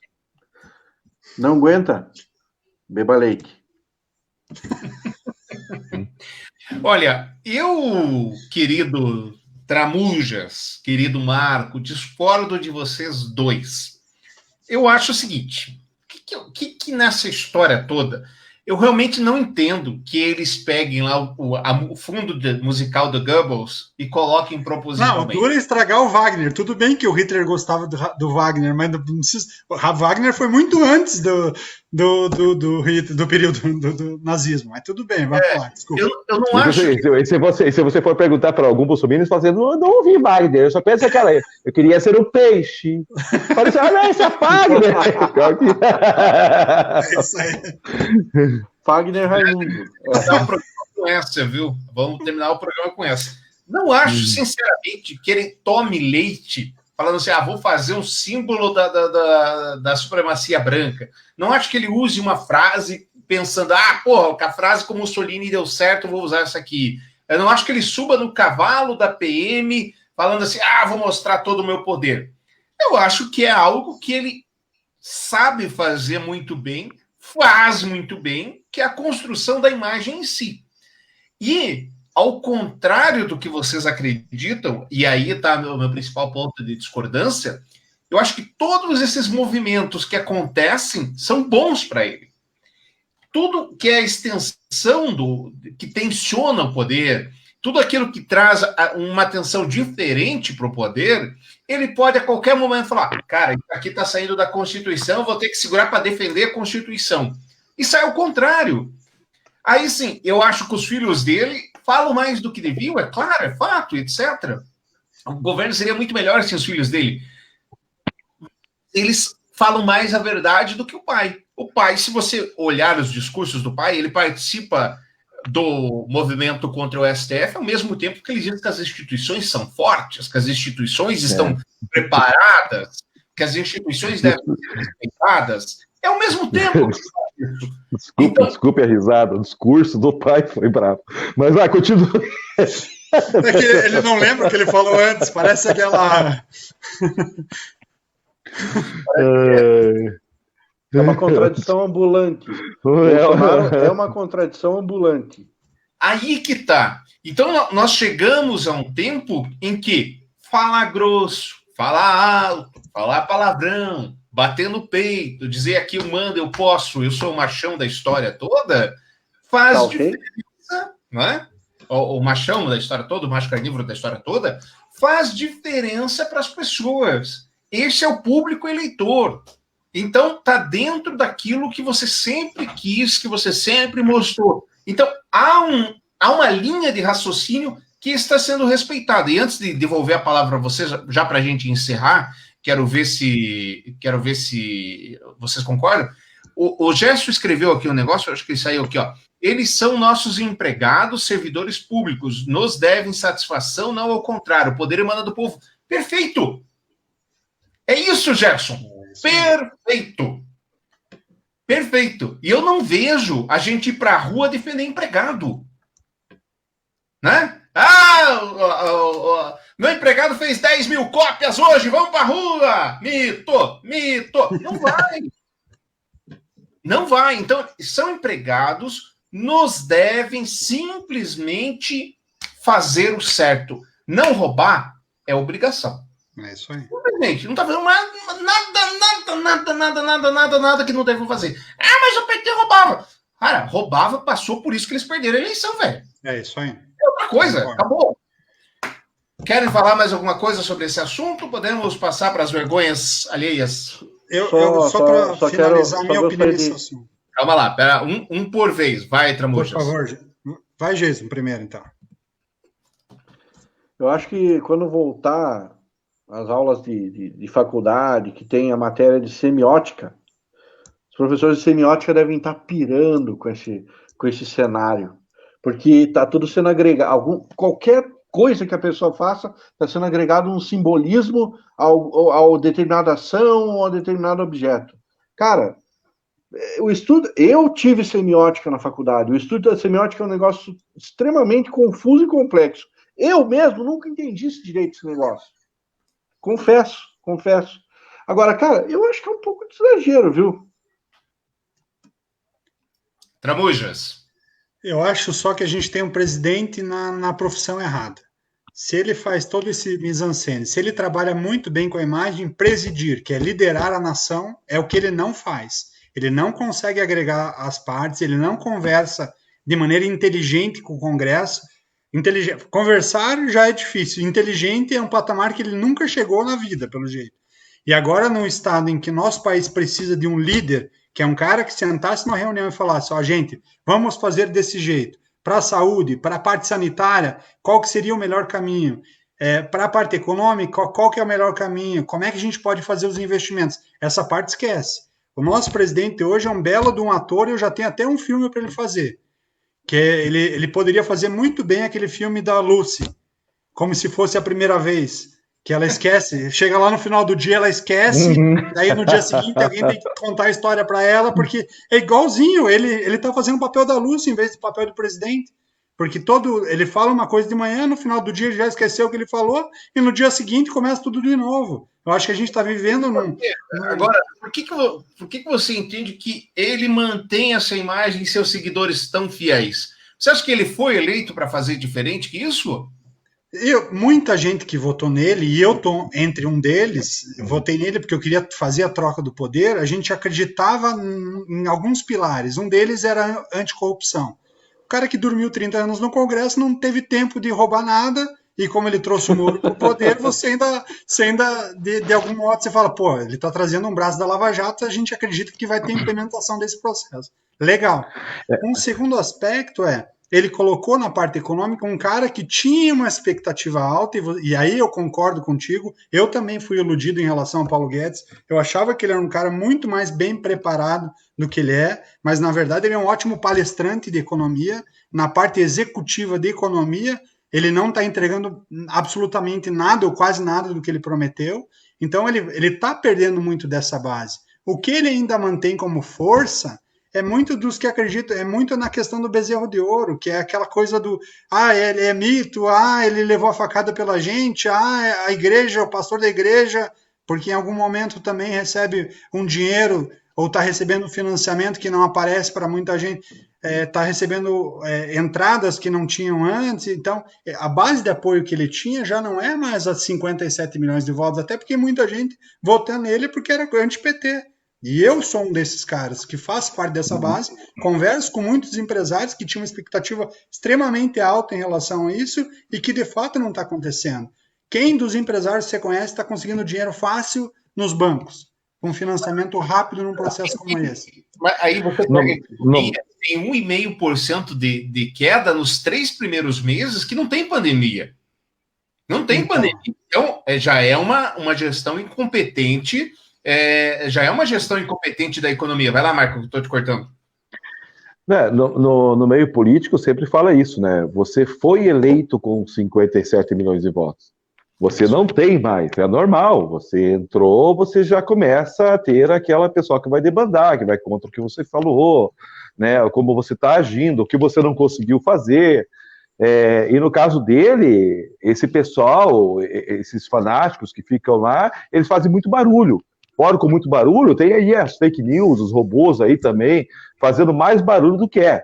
É que nem eu falei, termina essa pandemia, deixa o pessoal ir para a rua para você ver. Eu acho que a gente não está conseguindo ver como está o Brasil nessa parte política, porque a gente não está conseguindo se expressar. Né? E o brasileiro, por causa de 30 centavos, ele foi para a rua, né? E eu acho que ele vai para a rua novamente.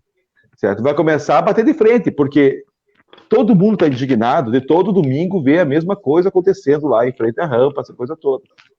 Então eu acho que ele perdeu muito poder. Ele perdeu muito poder. E só não está aparecendo ainda. Mas na Fomento Paraná é do Estado, né? A Fomento Paraná é do Estado. Aí já não tem. No Estado, realmente, o processo é diferente, né? É bem diferente. Agora, para a gente encerrar, de novo, estouramos o tempo das nossas... Eu acho que a gente vai ter que mudar esse modo, fazer só um quadro temático e depois as vergonhas, porque fazer os 2 temáticos está ficando apertado. Então, é isso.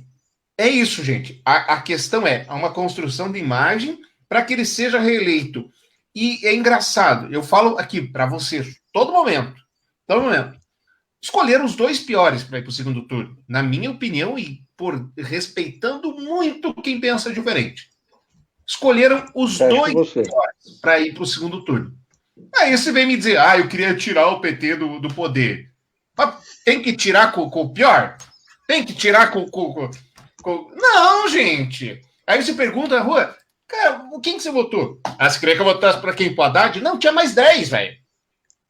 Tinha mais 10 para você votar. É mais 10. Então, é isso aí. Bom, encerrando esse quadro temático aí, valeu, gente. Eu acho que foi uma boa discussão. Vamos para frente que agora, aquela hora deliciosa. Aquela hora que nós gostamos. Aquela hora que a gente gosta pra caramba.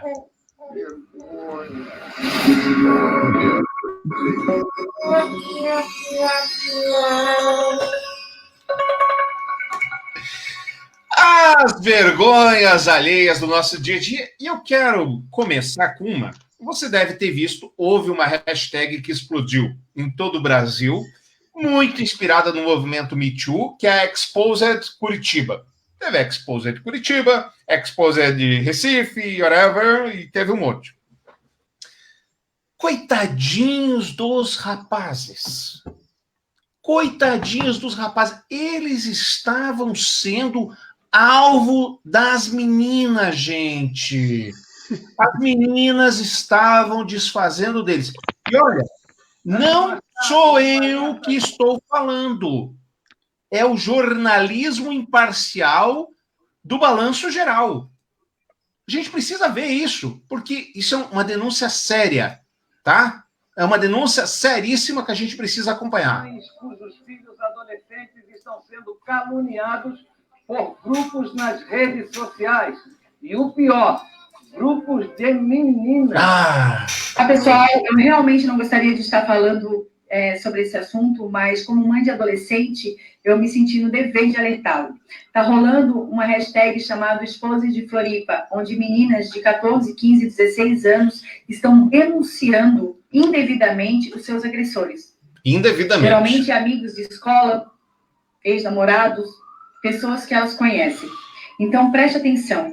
Se o seu filho está sendo ameaçado por qualquer uma dessas meninas, ele também pode estar sendo ameaçado via mensagem de WhatsApp ou até mesmo de Instagram por pessoas que ele nem conhece. Converse com seu filho e tome, sim, as medidas cabíveis, porque isso é crime, tanto de quem denuncia, quanto de quem compartilha esse tipo de conteúdo. Preste atenção. Coisa feia, né? As meninas inventam histórias e publicam nas redes sociais e se divertem com isso. E aí, do outro, do menino atingido... Coitado. Vai para o beleléu. Se você ou o seu filho foram vítimas de calúnias por grupos de jovens nas redes sociais com investigação da polícia, o seu assediador poderá ser julgado pelo Poder Judiciário. Este, sim, é o responsável por punir quem viola a legislação. E aí, gente? Pô, coitado dos meninos. Coitado dos meninos. Como isso pode ser possível, Marco? Me fale. Ai, meu Deus do céu. Olha, se fosse contar cada vez que falaram mal de mim, tivesse que entrar para a justiça, nossa, meu amigo. Eu não sei, eu já dormia na frente, eu mudava lá para frente, né, do tribunal, fica mais fácil já. Ah, cara, essa geração, né, essas coisas tomam força daí, né? A gente fala do negócio do mimimi, essa coisa toda, que daí vem o Bolsonaro que fala assim, esse povo é tudo bundão. Nessa parte tem um pouco de razão, né? Porque é muito mimimi, né, cara? É muito mimimi por nada, né, meu amigo? Ah, sei lá, se fosse meu filho, eu ia falar isso mesmo, meu filho. E outra coisa, pode falar que comeu, se não comeu, fala que comeu agora também, só de raiva. Meu Deus do céu, machistas não passarão. A primeira eu já falei. Machistas não, machistas. Mas você não comeu ninguém nunca na vida, então. Não tem. Não, a sua filha veio com o Espírito Santo. Não, mas eu acho assim. Eu acho que tem que, de vez em quando, tem que meter o pé na jaca mesmo. Jason, como é que você faz? Porque nós temos aí um movimento associado ao Me Too, em que as mulheres, as adolescentes aí sofrem algum assédio, constrangimento e etc. E aí encontram nas redes sociais a forma de se expressar. E aí vem um grande veículo de comunicação, que é um dos líderes da audiência em Santa Catarina, e fala que não tem nada a ver, que as meninas é que estão erradas, que não deveriam estar contando aquilo que sofreram ou potencialmente sofreram dos seus agressores. Como é que a gente consegue colocar esses casos das meninas em primeiro lugar? Primeiramente, abrindo um parente, gostei do figurino do apresentador. Normalmente, esses apresentadores desses enlatados policiais, eles vêm de terno e gravata. Gostei do figurino espontâneo do rapaz lá. Segundamente, espontâneo, muito, né? Óculos escuros, nossa. Bom, segundamente, é o negócio seguinte, se foi assediado, ou se foi abusado, ou se foi, sabe Deus o quê? Cara, não é na internet que se resolve esse tipo de coisa, cara. Não é na internet. Mas procura os meios legais, procura lá as medidas cabíveis e resolve a situação. Você ficar expondo as pessoas assim, de graça, você pode até, no fundo, ter a razão. mas você vai acabar perdendo e tomando uma bela invertida. Mesmo tendo razão, você pode acabar perdendo ela e tomando um tiro pela culatra. Se é que vocês me entendem. Gente do céu, Tramujas, me salve. Eu acho que aquele Raul Gil ali de Santa Catarina não tá fácil. Né? Raul Gil ali de Santa Catarina está com um pepinaço na mão, porque a questão é a relação da denúncia versus investigação, versus o fato em si, né? Primeiro que, de fato, tem que averiguar bem o que realmente aconteceu. Acredito que não era a instância internet, não é a instância televisão que vai resolver. Acho que ali merecia um encontro entre pais, entre as pessoas, até a própria escola para mediar esse processo, mas não a exposição pura e simples disso, né? Antes de terminar, eu gostaria só de falar uma coisa. Pelo que eu entendi da reportagem, certo? Porque ali foi uma mãe falando ali, o cara defendendo ali, para mim eram bobagens que foram faladas na internet. Bobagenzinhas. É isso que eu entendi. Eu não vi nenhum relato ali para poder falar, tipo assim, opa, isso daqui não, certo? Eu pensei que eram crianças, uma falando mal do outro, tá entendendo? Ah, ele passou a mão na minha bunda, ah, ele não quis, não sei o que, eu fui tentar dar um beijo nele, ele não quis, é viado, essa coisa assim, tá entendendo? Então, me esclareça melhor antes de colocar o meu na reta aqui, tá entendendo? Porque pelo que eu entendi, o meu está na reta, né? Obrigado, Marco, por ter voltado. Obrigado. Fiquei feliz agora com a sua volta. Então, melhor explanando, o Exposed Curitiba colocou em vista mulheres que foram, mulheres e adolescentes que foram assediadas. Tem histórias de adolescente, de criança de 7 anos que foi, esqueci a palavra bonita, bulinada por desconhecido na piscina do hotel enquanto a mãe estava lendo.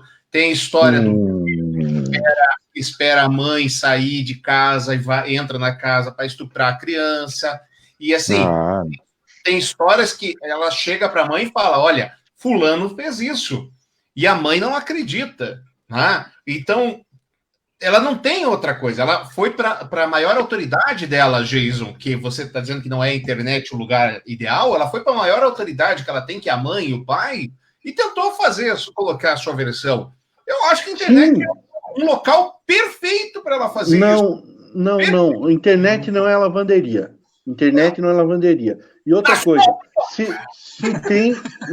se tem alguma coisa, se tem algum crime, se tem alguma coisa que ofendeu, use os meios legais que você só vai se dar bem. Tem alguns relatos lá, por exemplo, esse da menina da piscina, ela conta que ela tinha 6 anos. 6 anos, tá? 6 anos. Ela foi, o cara foi lá na piscina, começou a beijar, passar a mão nela, até que ela conseguiu gritar. Quando ela conseguiu gritar, a mãe foi atrás, o cara saiu correndo. Tá? É um relato. Vai procurar que justiça onde? Que justiça onde? Não serve de alerta para as outras mães de olho? Não serve de alerta para acontecer novamente? Sim. Me perdoe, eu não estava sabendo que era isso. Eu acho difícil só o meio.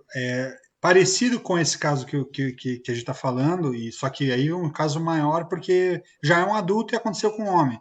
Marcelo Adnet esses dias falou que ele, quando era adolescente, criança/adolescente, ele sofreu 2 assédios. E dentro da casa dele. Um por um caseiro e um por um amigo da família. E ele nunca tinha falado até então sobre isso. E ele resolveu agora, que ele já era adulto, já estava bem resolvido, resolveu falar para criar um alerta. Eu achei muito legal e muito forte ao mesmo tempo, né? Porque você não imagina que alguém que... Concordo plenamente. Me desculpe, eu entendi totalmente errado, que nem eu falei. Eu pensei que era briguinha de escola, tá entendendo? Aonde denegria a imagem do menino. Ela fala da escola, né? No caso, sim, me desculpe, me perdoe. Não, retiro tudo que eu falei, tudo. Inclusive, eu vou editar lá no podcast, fica tranquilo. Muito obrigado. Beleza. Próximo caso, eu quero a opinião de vocês, assim... eu dou a minha depois, porque eu sinceramente achei de um mau gosto, e não é brasileiro, para dizer que não é só brasileiro que faz caquinhas. Olha que bonito, né? Youtuber causa polêmica após devolver o filho adotivo autista. Segundo Mika Stauffer e o marido James Huxley, Huxley tem problemas de saúde maiores do que sabiam e a nova família será melhor para as necessidades do menino. A anunciar que tiveram que devolver o filho após 3 anos de adoção, a youtuber Mika Stauffer e o marido James de Columbus causaram polêmica nos Estados Unidos. O casal havia adotado, foram para a China, haviam adotado o bebê chinês Huxley em 2017, quando ele tinha quase 2 anos. No processo de adoção internacional foi documentado, é claro, por eles no YouTube. No total, o casal registrou 27 vídeos e o número de seguidores deles, olha só, cresceu especialmente por conta da história de Huxley. Segundo Nika e James, eles sabiam que a criança tinha alguns problemas de saúde. No entanto, no vídeo de 7 minutos em que revelam que deram o pequeno Huxley para outra família, eles alegam que os problemas de saúde do menino que tem autismo eram maiores do que eles sabiam. Aí tem uma... Olha só, gente, eles falam que é muito difícil, que eles amam a criança de todo o coração, que eles só querem o melhor para a criança. Olha só.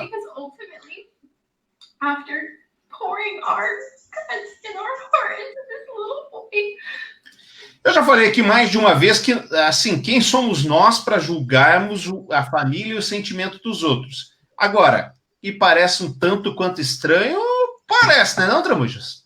Totalmente, oportunista, né? Passa uma sensação de oportunismo. Eu tenho um filho autista e a gente descobriu o autismo quando meu filho tinha 1 ano e 4 meses, 1 ano e 3 meses, e desde então a gente teve que readaptar a nossa vida, a gente teve que até para atender as necessidades que meu filho tem. E quando eu vi a primeira vez essa notícia, eu nem quis terminar de ver porque me chocou, me fez um mal tão grande assim, que eu não queria nem olhar para a cara desses 2 cidadãos, porque de fato a mim cheira muito ao oportunismo. Quis se aproveitar da história, expôs até quanto pôde, quando cansou de brincar com aquele brinquedo, devolve a criança e deixa o outro tocar. Quando o vídeo já não dava mais tanta audiência assim, talvez não tenha sido tão interessante continuar com ele, né, Marco? Olha, 3 letras. Casal de FDP, cara. FDP, FDP, FDP. Eu fico indignado com essas coisas. Eu fico indignado com o cara que vai mudar da casa para o apartamento, já deixa o cachorro, quer doar o cachorro, certo? Imagine uma criança, cara. Sabe? Olha, melhor não falar. Fala aí, Jesus, você aí que é melhor que eu. Fico muito puto com isso. Cara, assim, vendo o vídeo dessa... Cara, me falta um adjetivo para essa pessoa. Chorando, essas lágrimas de crocodilo. Cara, já imaginou o seguinte? Se o filho não vem com manual de instrução, cara. Quando a gente tem o primeiro filho, a gente se vê num mato sem cachorro. A gente não sabe o que fazer. A gente não sabe se está acertando ou se está errando. E aí, quando a criança tem uma situação, uma situação especial, cara, é aí que o amor aumenta. É aí que, quando você realmente é pai, é mãe, o amor flui, o amor ele se intensifica até mais.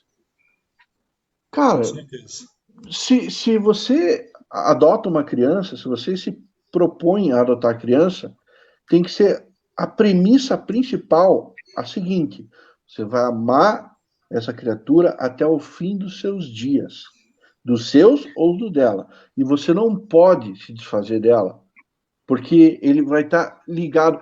Eu imagino o trauma que eles criam dentro de uma criança dessa. Eu imagino como é que fica dentro da cabecinha da criança. Tipo, imagina meu pai e minha mãe não me querem. Imagina uma criança de 3 anos, cara.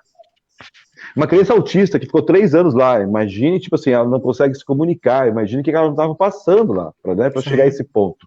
Né? A única coisa menos pior que às vezes não é que nem aqui no Brasil, né? De dosagem, superdosagem de medicamento, né? De filho morto, essa coisa toda, sabe? Se pode se dizer que é menos pior, né? Mas, cara, é indignante, é bem isso mesmo que o James falou, o amor aumenta, né, cara? Teu filho tá passando ali, tá resfriado, o amor aumenta. Você quer ficar mais ao lado, né? Te causa mais compaixão, é complicado. Nós quatro somos pais, e eu acho que eu falo não só por nós quatro, mas por todo ouvinte, todo espectador do nosso podcast.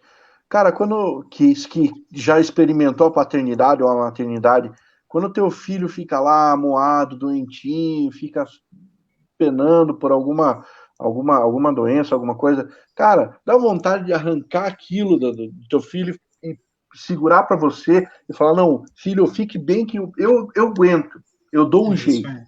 Cara, e assim, se você não tem esse sentimento, se você acha que você não consegue ter esse tipo de elo com uma pessoa, não corra atrás da adoção, cara. Não corra atrás da adoção. Não vai dar certo.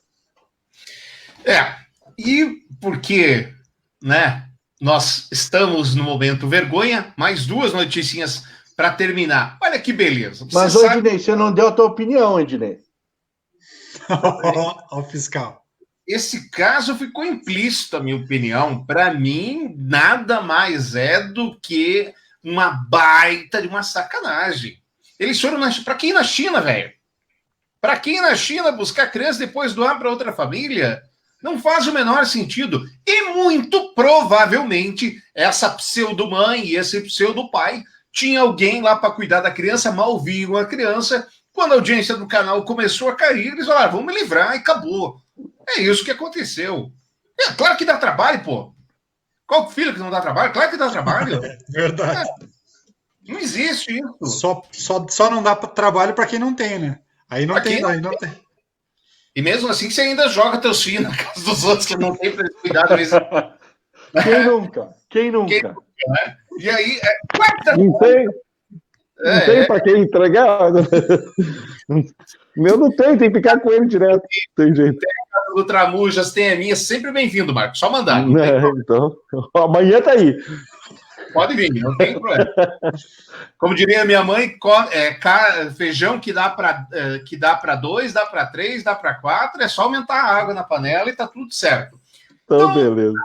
Gente, rapidamente passando a vergonha, nós tivemos aí o caso do repórter que foi preso ao vivo nos Estados Unidos.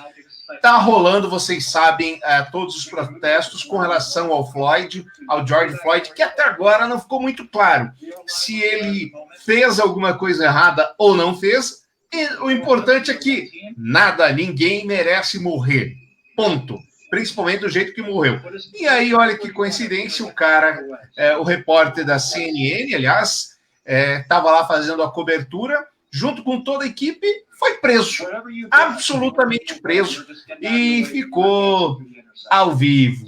Olha só, e ele é negro, que coisa triste, né? Olha só. Algum comentário sobre isso? Eu acho que ele é muito denso para a gente comentar rapidamente, né? Só nessa passada, nessa lapada rápida. Para a gente voltar para a nossa terrinha, quando alguém está com coronavírus, o que a gente faz, gente? Isola. Não, fogo na casa do cara, vocês não estão com nada. Moradores atendem fogo em alojamento de contaminados pela Covid na Bahia. Moradores do povoado de Angico, na cidade de Campo Alegre de Lourdes, divisa da Bahia com o Piauí, atearam fogo em um galpão montado pela construtora Andrade Gutierrez para abrigar funcionários contaminados pelo novo coronavírus. Segundo a construtora, os moradores do local chegaram a usar armas para ameaçar os trabalhadores. De acordo com a Polícia Civil da Bahia, foram contidos pela Polícia Militar. Olha que beleza, né? Isso é o exemplo do pior do brasileiro. Agora, nenhum deles é melhor do que esse que eu vou mostrar agora.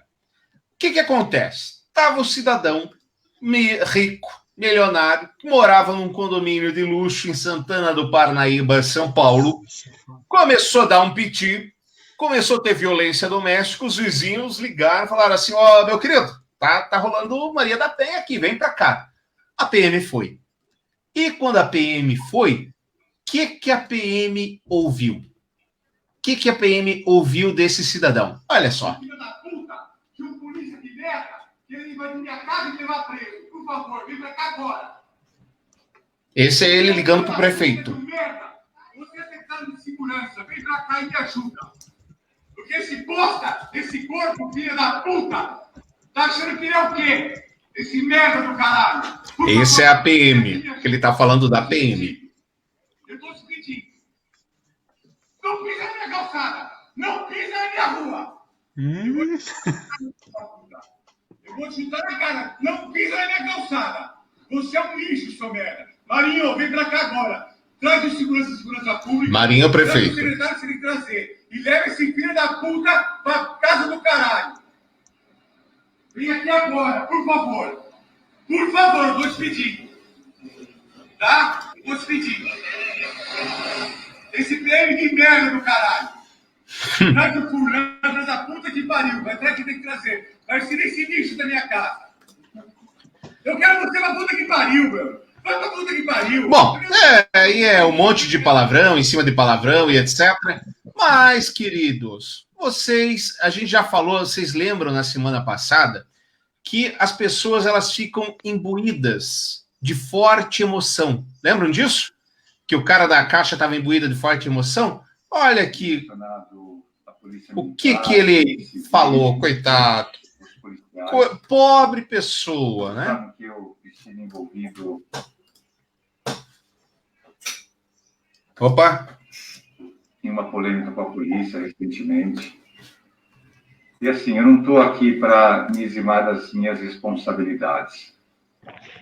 Mas eu gostaria aqui de pedir desculpas aos policiais que estiveram lá em casa, a policial, coitadinho, a todos aqueles que eu ofendi, Ah. porque nada justifica. Não, tadinho. Se preocupa, bobo. Pedir desculpas não para aqueles que estavam lá em casa, mas a todos os policiais, porque eu sei que cada um de vocês se sentiu ofendido Não. com o que eu fiz. Bobagem. Como eu disse. Mas também eu vi esse blá blá blá aí também dele. Eu adoro ver esses vídeos, perdão pelo vacilo. Eu adoro, cara. Eu acho o máximo. Eu acho o máximo. Perdão pelo vacilo. O exemplo do pior do brasileiro, isso aí. É o sumo. É o sumo do pior do brasileiro. O brasileiro, cara, é bem isso mesmo. Você não sabe com quem está falando, né? Esse é o resumo do pior do brasileiro. Inclusive, tem uma edição do nosso podcast, vai escutar lá, que é sobre esse tema. Lembra, Jesus, que a gente falou sobre isso? Você sabe com quem você está falando? Vai lá, vai procurar. Já estouramos o tempo, vocês sabem, né? Já estou enrolando aqui vocês. Mas olha que bonito, porque tem tanto tema legal, tem tanto tema bacana que eu preciso falar muito rapidamente. Extremistas presos no Distrito Federal defendiam rolha no ânus como prevenção contra a Covid. Eu tô achando que é fake news. Eu tô achando que isso é fake news. Não pode ser verdade. Eu também tô achando, mas o Tramujas garante que não é fake news. Ele colocou... Sabe que a pessoa só coloca a notícia ali se ele viu, né? Na nossa Correio da Bahia. Hã? É o Correio da Bahia. Eu acho que é o Carluxo que já está querendo criar métodos para ganhar angariador. Quer ganhar gente para casa. Eu acho que é o Carluxo. É fake do Carluxo para trazer gente para casa. Olha, sensacionalista baiano. Eu acho que é o Carluxo querendo trazer gente para casa. Com certeza. Agora, vocês não querem pegar fake news, não querem pegar Covid-19? Já tem a solução para vocês, meus queridos. A solução já está posta e está barata para vender R$ 1.900. O pendrive anti-5G é encontrado à venda em sites por R$1.900. Né? Você sabe que o 5G é o responsável pelo Covid-19. Vocês sabem disso. Essa é uma nova teoria da conspiração, a mais nova teoria da conspiração, né? 5G através da HAL e Covid-19, né? Enfim, tá aqui. Deram um Rivotril para ele e mandaram se desculpar. Eu acho que o Rivotril é mais um corretivo. Acho que não foi o Rivotril, não. Deve ter sido um belo corretivo. Eu concordo. Algum chacoalhão trazendo ele para a realidade de volta. Eu acho. Acho que o Mariano foi lá e falou assim: olha, acho que não, viu? Tira a Kátia dele, tira a Kátia. Ele ganha 300 mil, gente, por mês, e a polícia só ganha 1.000. Ele jamais faria um negócio desse. E para encerrar... montar a milícia dele, então, né? Se a polícia ganha 1.000, ele ganha 300, ele pode montar os 300 dele. Pode montar a própria milícia. Não, 30 mil já tá bom, cara. Tá dando já. Para a gente encerrar, e eu vou dar para vocês 30 segundos e nem é pouco tempo, eu sei, mas enfim, só se vocês quiserem dormir meia-noite. Isso representa, tem algo que o pessoal chama de pelego. Vocês sabem o que quer dizer o pelego? Sabem, não? Sim. Sabe, gente? Sabe. Então, isso aqui representa o peleguismo brasileiro. Está estampado nesta notícia. Essa eu achei, confesso que era fake news. Não, isso aqui é fake news. Isso aqui é fake news, mas não é. Presidente da Fundação Palmares dá selo não racista para difamados pela esquerda. Pelas redes sociais, o presidente da Fundação Palmares, Sérgio Camargo, que já anunciou que o Dia do Zumbi não deveria ser feriado, anunciou que a entidade vai criar um novo selo para aqueles que, injusta e criminosamente, são taxados de racistas pela esquerda, vitimista, com o apoio da mídia, de artistas e intelectuais. Até o fim da semana, diz Camargo, será divulgado o primeiro agraciado, de acordo com a análise dele. Trata-se de um célebre injustiçado que todos nós admiramos. Outros virão na sequência, avisa o presidente da Fundação Palmares. Quem, Jason, merece o título de não racista? Seria o primeiro a receber, Jason, na sua opinião? Nosso presidente. Nosso presidente. Merece esse selo. A esquerda vitimista golpista diz que ele é racista e, evidentemente, não tem nada a ver. Né? Tá aí, boa, gostei da sua colocação. Eu nunca vi uma pessoa tão injustiçada na minha vida inteira. Nunca. Entendi. Tá aqui o nosso querido presidente. E aí, Marco, quem é que leva o título de não racista? De não racista. Eu acho que pode ser para o Roberto Alvim, né? Que citou lá agora, lá, então pode ir lá também. Poxa vida, o cara foi tão incompreendido, né? Roberto Alvim, tá certo. Tramujas, quem leva o título de não racista da Fundação Palmares? Eu acho que nosso ministro da Educação, Weintraub. Ele não suporta índios e não suporta o termo índios e não suporta o termo ciganos. Mas ele não falou nada de negros. Povo e ciganos, é isso aí. É isso aí, não suporta mesmo. Gente, isto aqui é o paraíso, né? Porque você vai falar o quê? Que vai chamar o rapaz de racista? Não dá, né? Isto aqui é o pelego em pessoa, personificado. É o pelego personificado. É encarnamento do pelego. Isso. Isso daí não... É o negócio... Isso aí fica rapidinho sem dente se chutar o saco de alguém. Não. Né? Acho que é parceiro do papagaio do presidente ali. Velho papagaio, né? Bom, tempo estourado. Para terminar aqui, eu vou colocar um áudio do William Bonner reclamando que vocês viram que o William Bonner foi vítima aí da direita golpista, não sei o que, lista e pirirista. Jason, querido, fake news da semana. Fake news da semana. A fake news da semana, quem nos dá o prazer são os nossos dois príncipes, o príncipe Carluxo e o príncipe Eduardo, que atribuíram ao Winston Churchill uma frase que os fascistas do futuro se chamarão a si mesmos de antifascistas, né? Então tá aí, ó, não foi o Winston Churchill que disse isso, isso saiu da cabecinha putrefata, quem sabe de um ou de outro, mas saiu da cabecinha dele. Clarice Lispector. Ah, tá. Certo. É parecido, o nome é parecido, né? Winston Churchill, Clarice Lispector. Eu tava achando que era o Zé da Esquina, mas a gente tá falando que é Clarice Lispector. Ai. Marco, querido, obrigado, até a semana que vem. Obrigado a todo mundo aí, desculpe hoje meio com sono, pegando a estrada, cheguei agora há pouco, só para fazer o programa, o próximo vou estar melhor. Valeu, gente. Queridão, um abraço. Um abraço até. Até. Jason, valeu? Sensacional, como sempre. É sempre um prazer estar aqui. Muito bem. Olha, a gente não falou sobre pais e alunos que protestam na porta de prefeitura em favor do retorno das aulas em Cuiabá. Chega dessa palhaçada. Em São Paulo, a mulher senta no chão e chora depois de filho de 2 anos cuspir nela. Outra mãe a consola. Posso te dar um abraço? Roberto Jefferson diz que jamais, nunca em tempo algum, usou qualquer tipo de mentira em sua vida.